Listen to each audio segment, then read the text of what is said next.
Mato Grosso, which means thick forest, is a state in central Brazil, twice the size of California, and better known today for its endless fields of crops and cows.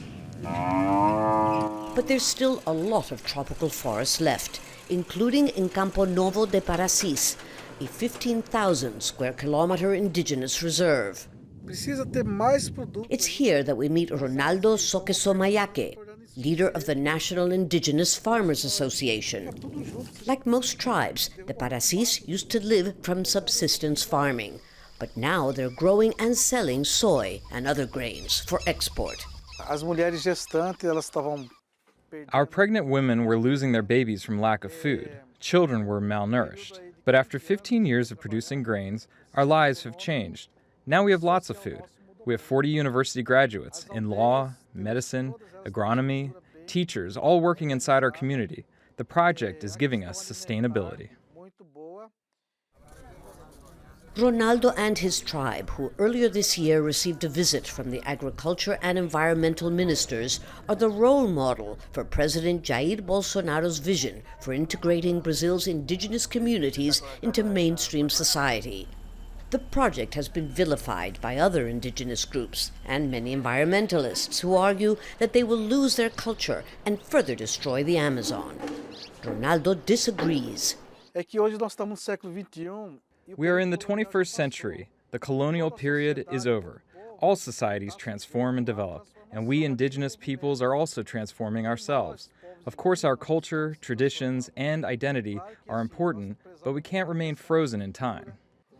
Indeed, these days, this traditional palm leaf house is used mostly for meetings, guests, and religious ceremonies. Ronaldo's mother still weaves ceremonial clothes. But now, the ZOKEZOMAIAKE family lives in a hamlet of modern houses.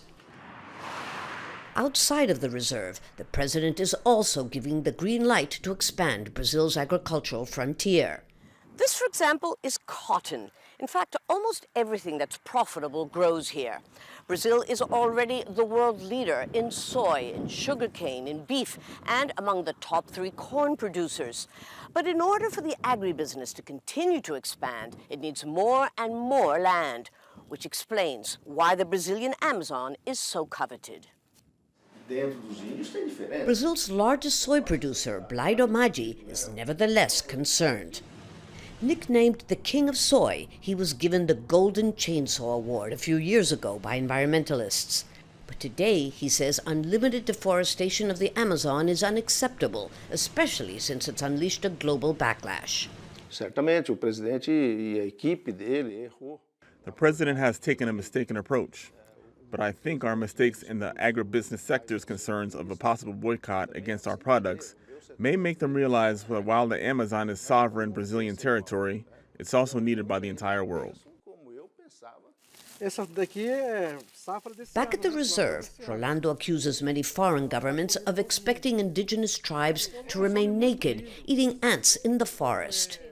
He explains they're using only 1.7% of their territory to grow soy and other grains for export.